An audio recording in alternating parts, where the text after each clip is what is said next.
Soy Cliff Brickman y estoy en Kakanak, Alaska, en las orillas del lago Iliamna, el lago más grande de Alaska. En algunos lugares, este lago tiene más de 1000 pies de profundidad. No hay forma de saber que podría estar nadando en el fondo de Este lago es tan profundo. Tiene al menos 1200 pies, pero nadie lo sabe. Nadie ha lanzado una roca atada aún. ¿Qué pasa cuando un grupo de científicos intenta demostrar que un monstruo no existe y termina encontrando pruebas de que sí podría existir? Eso es exactamente lo que ocurrió en uno de los lagos más aislados y menos explorados del planeta. Un equipo de investigadores bajó instrumentos a más de 180 metros de profundidad, esperando encontrar restos genéticos de salmones, truchas y focas. Lo que encontraron en su lugar no tenía explicación. Material genético de un animal enorme que no coincidía con absolutamente nada registrado en ninguna base de datos científica del mundo. Primero pensaron que el equipo estaba dañado. Después sospecharon contaminación de las muestras. Luego, error humano.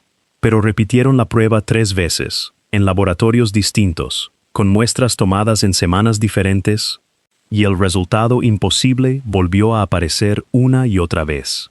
Si te quedas hasta el final de este video, vas a entender por qué los propios científicos que intentaron desmentir esta leyenda terminaron más asustados que los pescadores, que llevan generaciones advirtiendo sobre esto. Antes de continuar, dale like a este video y suscríbete al canal WISE para no perderte ninguno de los expedientes que vamos a ir abriendo, uno por uno, en las próximas semanas. Porque te aseguro que este no es el más perturbador de todos. Ahora sí, vamos al fondo de este lago. Un lago más grande que muchas ciudades. En el suroeste de Alaska, entre montañas y tundra, existe una masa de agua tan extensa que llamarla lago casi se queda corto. Estamos hablando de una superficie que ronda los 130 kilómetros de largo y más de 30 kilómetros de ancho en su punto más amplio. Si tomaras una ciudad entera, con todos sus edificios, calles y barrios, y la dejaras caer justo en el centro de esta masa de agua, seguirías teniendo kilómetros de agua abierta rodeándola por todos lados. Casi nadie vive ahí. Un puñado de pequeños asentamientos se aferra a la orilla. No hay carreteras que conecten esta región con el resto del estado. La única manera de llegar es en avioneta, aterrizando sobre pistas de grava improvisadas, o directamente sobre el agua. Todo lo que rodea este lago es una de las últimas extensiones de naturaleza verdaderamente virgen que quedan en Norteamérica. Y después está la profundidad. En algunos puntos, el fondo se hunde más de 300 metros. 300 metros de agua dulce, fría y oscura, atrapada tierra adentro, separada del océano por kilómetros de ríos sinuosos y cadenas montañosas. Existen zonas del fondo de este lago que ningún ojo humano ha visto jamás. Literalmente tenemos mapas más detallados de algunos cráteres lunares que del fondo de esta cuenca. El agua, incluso en pleno verano ártico, apenas supera la temperatura de congelación en sus capas profundas. Una persona que cae ahí sin protección tiene minutos, no horas, antes de que el frío haga su trabajo. Pero las familias que han pescado en estas costas durante generaciones te dirán, en voz baja, que el frío nunca ha sido el único peligro que esconde esta agua. La advertencia más antigua que un pueblo. Los pueblos originarios de esta región han hablado de algo viviendo en las profundidades de este lago desde mucho antes de que existiera cualquier registro escrito. No como un cuento para asustar niños desobedientes a la hora de dormir, sino como una regla de supervivencia, transmitida con la misma seriedad con la que se enseña a un niño a no acercar la mano al fuego. Existen distintos nombres para esta criatura en distintas lenguas de la región. Y ese detalle, por sí solo, merece que nos detengamos un momento. Porque cuando una misma leyenda aparece de forma independiente en culturas y lenguas que no tuvieron contacto directo entre sí, generalmente significa que varios pueblos distintos llegaron a la misma conclusión por caminos separados, sin haber comparado notas jamás. La enseñanza que se transmitió de generación en generación era simple y absoluta. Cuando el agua se comporta de forma extraña, cuando se agita contra el viento en lugar de a favor de él, cuando la superficie se ve mal, de una manera que uno siente antes de poder explicarla con palabras, no te acercas a investigar. No remas hacia el centro para mirar mejor. Vas a la orilla y te vas de inmediato.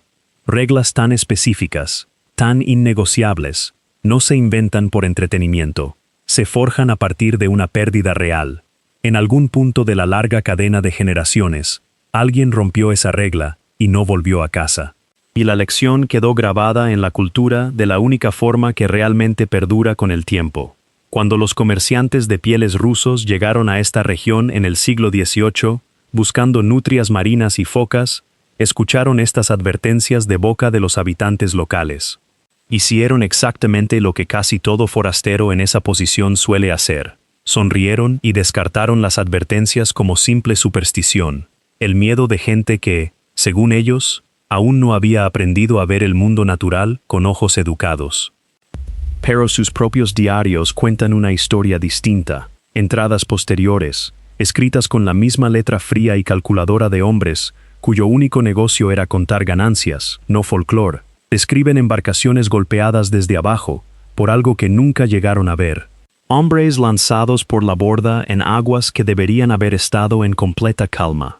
Una embarcación que se elevó de un costado, como si un peso descomunal hubiera emergido justo debajo de ella, antes de asentarse de nuevo sobre un agua que no mostraba absolutamente nada en la superficie. Hacia el final de sus expediciones, esos mismos comerciantes evitaban ciertas zonas del lago y mantenían mosquetes cargados cerca de la borda, no por los osos de la costa, sino por algo en el agua que todavía no sabían nombrar, y que claramente no querían volver a encontrar. Durante 2 siglos, eso fue todo lo que existió, una vieja advertencia que el mundo exterior descartaba cada vez que llegaba a sus oídos, y que las comunidades locales seguían creyendo en silencio, porque eran ellas quienes tenían que convivir con esa agua todos los días de su vida. Los primeros testigos que el mundo moderno no pudo ignorar tan fácil. A comienzos de los años 40, el cielo le dio a esta leyenda sus primeros testigos difíciles de descartar. Para entender por qué ese avistamiento pesó tanto, primero hay que entender quiénes eran los que estaban mirando. Uno era piloto de avioneta en una región donde equivocarse al leer el terreno, el clima o el agua podía costarte la vida. Sus ojos eran, literalmente, su instrumento de trabajo y su seguro de vida. El otro era un agente de vida silvestre, alguien cuya profesión entera consistía en identificar animales con precisión absoluta. Ninguno de los dos tenía el más mínimo interés en hablar de monstruos. Ninguno ganaba nada afirmando haber visto algo imposible. Y en una comunidad de aviación pequeña, tener fama de ver cosas que no existen podía terminar silenciosamente con una carrera. Y aún así, volando bajo aquel día, ambos hombres vieron formas moviéndose bajo la superficie. No una, más de una docena. Cada una, según calcularon, tenía un tamaño comparable a la envergadura de las alas de su propia avioneta. Detente un segundo a imaginar eso, mirar hacia abajo desde tu propio avión y descubrir que los animales que ves debajo miden lo mismo que tus alas. Estas formas no se dispersaban como escombros ni se movían sin rumbo, como suele hacerlo un grupo de animales alimentándose. Se desplazaban juntas, coordinadas, con un propósito evidente, como si compartieran un destino que ningún individuo estuviera eligiendo por su cuenta. Ambos hombres describieron un brillo casi metálico en sus lomos bajo la luz del sol. Después, la formación se sumergió, la superficie volvió a cerrarse, y el lago recuperó su aspecto de siempre. Los dos aterrizaron y contaron, con calma, lo que habían visto a personas de confianza. No corrieron a ningún periódico, no exageraron nada. Y en la manera en que ese relato sobrevivió hasta hoy, se percibe algo muy claro. No era la emoción de alguien que había encontrado una buena anécdota, sino la incomodidad de alguien que había presenciado un hecho que no podía explicar ni tampoco olvidar. Ese avistamiento abrió una puerta. Antes de él, los pocos locales que admitían haber visto algo cargaban con un estigma silencioso.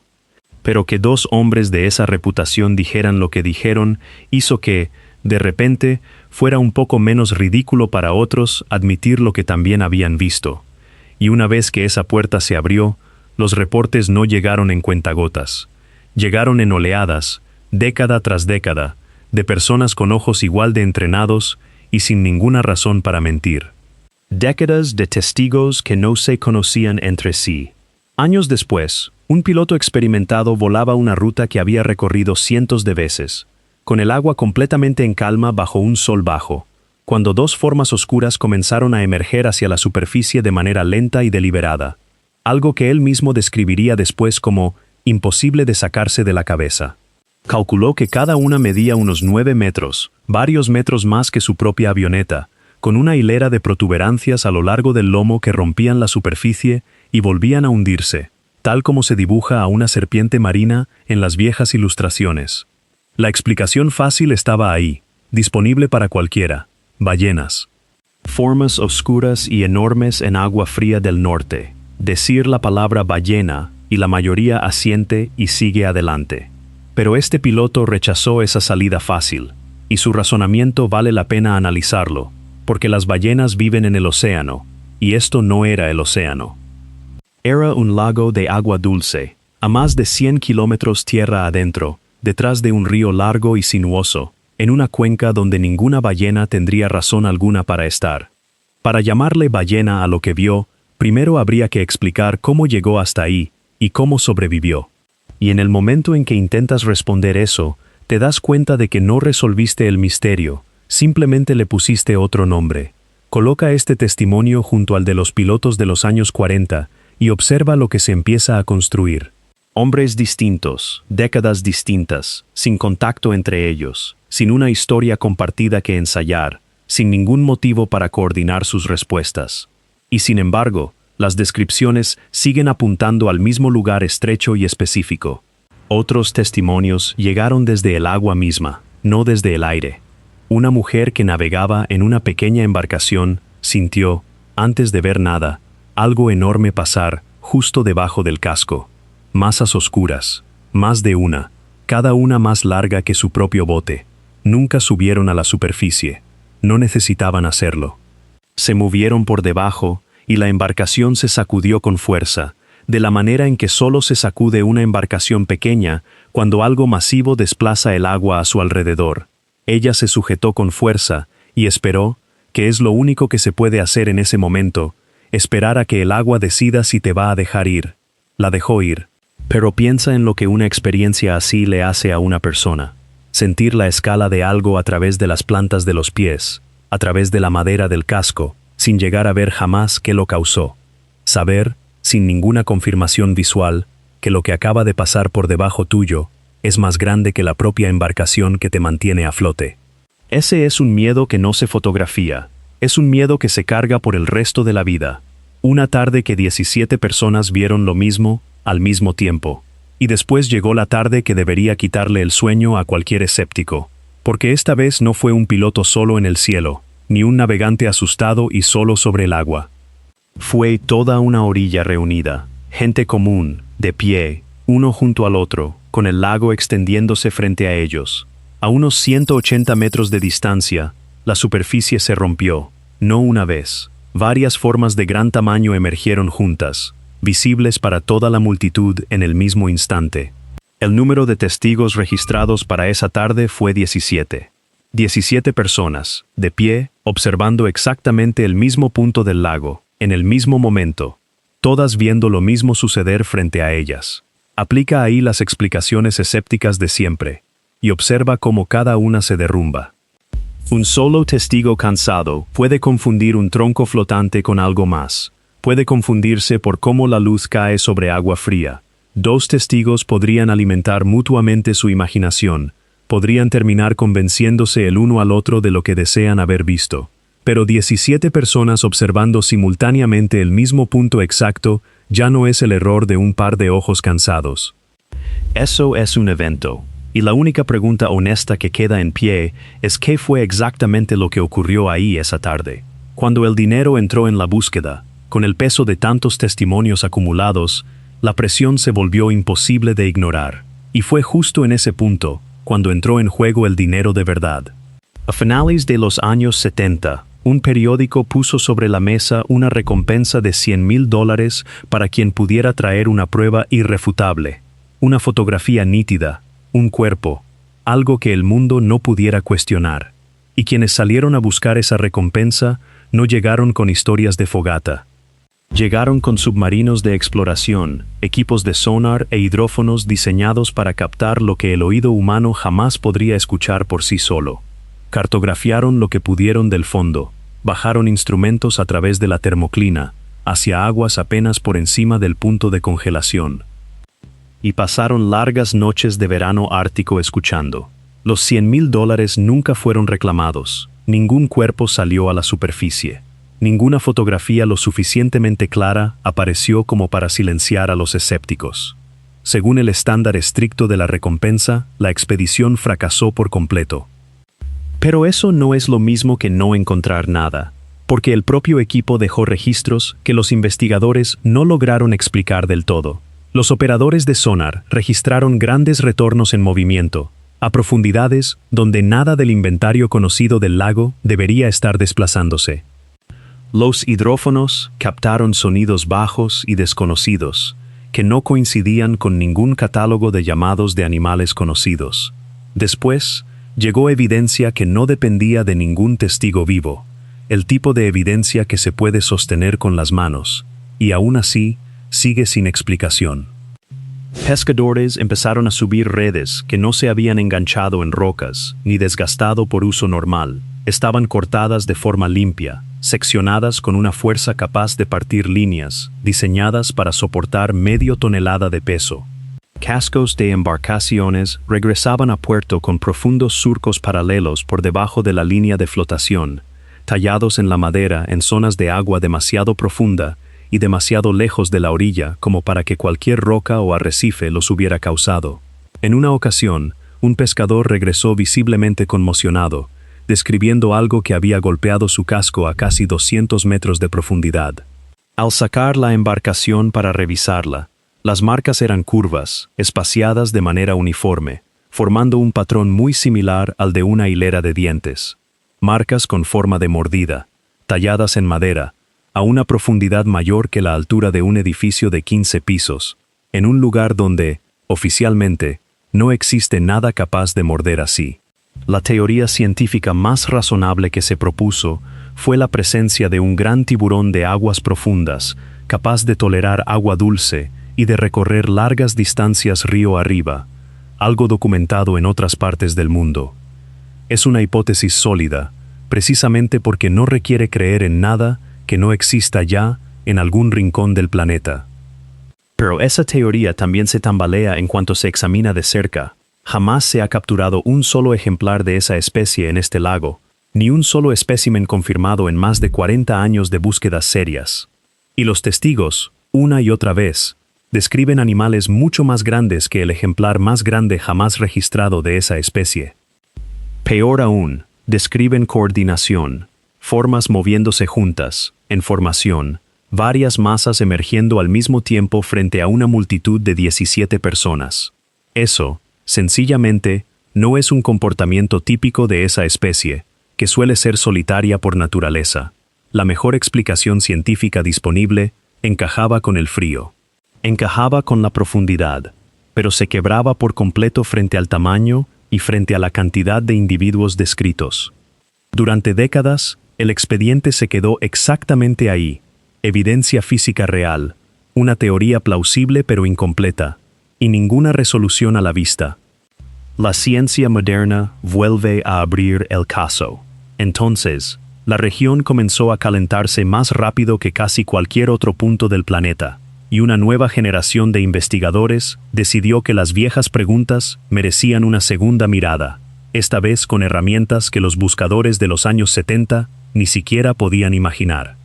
Y el hallazgo del ADN ambiental. Hace apenas unos años, un equipo de investigadores comenzó lo que se suponía sería un estudio de rutina, un análisis de ADN ambiental del lago. Es la misma técnica que se usa en todo el mundo para catalogar qué especies habitan un cuerpo de agua sin necesidad de verlas directamente.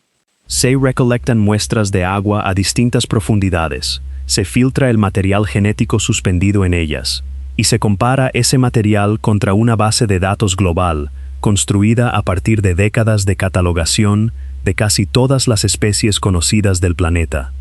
Es ciencia lenta, meticulosa, nada glamorosa, nadie en el equipo esperaba titulares. Las muestras de superficie coincidieron exactamente con lo esperado: salmón, trucha, los habitantes habituales de un lago frío del norte, todo coincidiendo limpiamente con la base de datos. Pero las muestras profundas, tomadas por debajo de los 180 metros, contaron una historia completamente distinta. Un porcentaje significativo del material genético recuperado no coincidía con absolutamente nada catalogado en ningún lugar del mundo. No fue un error de contaminación. No fue una falla en los datos. El equipo repitió la prueba 3 veces, con equipos distintos y técnicos distintos que desconocían los resultados anteriores. Secuencias claramente de origen animal, claramente consistentes con un organismo de gran tamaño según el volumen de material recuperado, y claramente ausentes de cualquier base de datos conocida en el planeta. En un laboratorio, ese no es el tipo de momento que provoca gritos ni sorpresa exagerada. Es más silencioso que eso, y en cierto modo mucho más inquietante. La sensación clínica y específica de ver un resultado repetirse justo cuando uno esperaba, casi rogaba, que no lo hiciera. Confirmación térmica y satelital. Durante ese mismo periodo, un equipo completamente distinto, que estudiaba el calentamiento de las capas profundas del lago, había estado realizando estudios térmicos con drones, buscando cambios en la estratificación de temperatura, vinculados al calentamiento general de la región. Lo que encontraron en su lugar fueron firmas térmicas recurrentes, y sin explicación, masas grandes, móviles y con calor corporal propio, desplazándose por aguas que deberían haber estado prácticamente sin vida a esa profundidad y temperatura. Las imágenes satelitales revisadas posteriormente, como parte del mismo proyecto, mostraron algo igual de difícil de explicar: estelas formándose en aguas abiertas, lejos de la orilla, extendiéndose en líneas limpias y deliberadas sobre la superficie, sin absolutamente nada visible en la superficie que las estuviera causando. Una perturbación que nace desde abajo y se expande hacia afuera, sin ninguna fuente identificable a simple vista. Cualquiera de estos dos hallazgos, por separado, podría descartarse como error de instrumento, ruido térmico, o una coincidencia desafortunada de corriente y viento.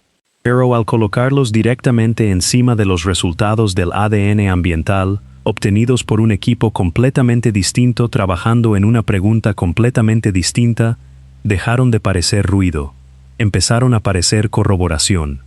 Los datos sísmicos. La última pieza de este rompecabezas llegó de una fuente inesperada.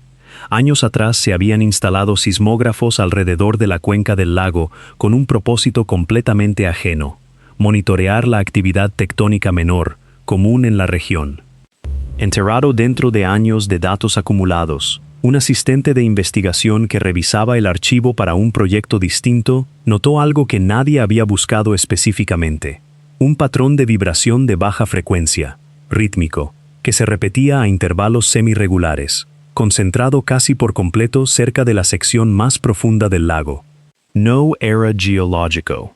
Los eventos geológicos, asentamiento de roca, deslizamientos menores de falla, temblores distantes, no se repiten en patrones que se asemejan más a una respiración, a una alimentación o a algún tipo de comunicación entre individuos. Una vez identificado, el patrón se comparó contra años de datos anteriores y se descubrió que se repetía, de forma tenue pero constante, desde hacía más de una década. La síntesis: 3 equipos distintos, 3 métodos completamente distintos: genético, térmico y acústico. Ninguno de ellos salió a buscar un monstruo. Cada uno estaba haciendo un trabajo científico específico, acotado y poco glamoroso sobre una pregunta completamente distinta. Y cada uno, de forma independiente, produjo un resultado que apuntaba exactamente a la misma franja de agua, entre los 180 y los 300 metros de profundidad. Cuando le mostraron a la investigadora principal del estudio de ADN los hallazgos sísmicos y térmicos, colocados junto a sus propios resultados, su reacción, según cuentan personas cercanas al proyecto, no fue de entusiasmo, fue un largo silencio. Y después, en voz baja, una frase que desde entonces se convirtió en el centro de todo este expediente: los números ya no respaldan a un solo animal, respaldan a una población. Detente un momento en esa frase, porque es exactamente hacia donde ha estado avanzando todo este expediente. No se trata de una sola criatura ancestral escondida en un lago profundo, como suelen contarse las viejas leyendas. Se trata de una población, múltiples individuos, muy probablemente reproduciéndose, muy probablemente distribuidos en distintas profundidades y territorios dentro de la misma cuenca, sosteniéndose a través de generaciones sin haber sido jamás formalmente identificados. Y es justo aquí donde esta historia deja de ser simplemente extraña para convertirse en algo genuinamente más inquietante de lo que cualquiera había imaginado. Porque una población no permanece quieta como podría hacerlo un único superviviente ancestral. Una población crece, una población se expande. Y a medida que las aguas profundas de toda esta región siguen calentándose más rápido que casi cualquier otro lugar del planeta, una población que ha pasado siglos confinada a las capas más frías y oscuras de este lago, ahora tiene cada vez menos razones para permanecer ahí abajo. Lo que los ancianos advertían a sus hijos nunca fue un monstruo de cuento inventado para entretener. Era un residente permanente, una presencia reproductiva estable en la parte más profunda del lago. Y el entorno que lo ha mantenido oculto, lejos de cualquier embarcación, lejos de cualquier niño jugando en la orilla, se está desvaneciendo un verano cálido a la vez. Los incidentes que nadie ha podido explicar del todo. Esta es la parte del expediente que los investigadores tratan con más cuidado, porque los registros son incompletos y casi todas las personas directamente involucradas ya no están. En los años 60, un pequeño equipo de biólogos que estudiaba el lago desapareció. Su equipo fue recuperado más tarde, con cortes evidentes, pero los propios investigadores nunca fueron encontrados. En los años 70, un equipo de buceo descendió hacia las aguas profundas y jamás regresó a la superficie. En los años 90, un pequeño sumergible de un equipo extranjero de investigación reportó haber sido golpeado cerca de una zona del fondo del lago que, según rumores nunca confirmados, estaría cubierta de huesos. Y tan recientemente como hace unos años, 2 buzos desaparecieron durante lo que debía ser una inmersión de rutina. Sus líneas de seguridad fueron recuperadas después, cortadas de forma limpia, en lugar de deshilachadas, enredadas o rotas por tensión normal. Oficialmente, casi todos estos incidentes siguen archivados como ahogamientos, presuntos, nunca comprobados, de la misma manera en que el norte profundo y frío suele archivar silenciosamente todo lo que termina reclamando. Y es muy posible que eso sea, genuinamente, todo lo que son. El norte helado nunca ha necesitado un monstruo para ser peligroso, y el agua fría, por sí sola, se ha llevado más vidas en esta región que cualquier leyenda. Pero al colocar esos viejos expedientes incompletos, junto a lo que los últimos años de investigación acaban de descubrir, la pregunta deja de ser algo que se pueda descartar cómodamente. Si de verdad existe una población de animales grandes, coordinados y completamente sin estudiar, viviendo en las zonas más profundas y menos vigiladas de este lago, entonces algunos de estos viejos y no resueltos casos de ahogamiento merecen, honestamente, una segunda revisión. No porque nadie quiera una historia más aterradora, sino porque eso es exactamente lo que la ciencia responsable debería hacer cada vez que nuevos datos cambian por completo la comprensión de un lugar. Un lago que se calienta, y una conclusión incómoda. Este lago pertenece a la misma familia extraña de otros grandes cuerpos de agua fríos y profundos alrededor del mundo, cada uno con su propia versión de la misma leyenda persistente. Una población relicta que el mundo moderno, simplemente, nunca terminó de investigar a fondo.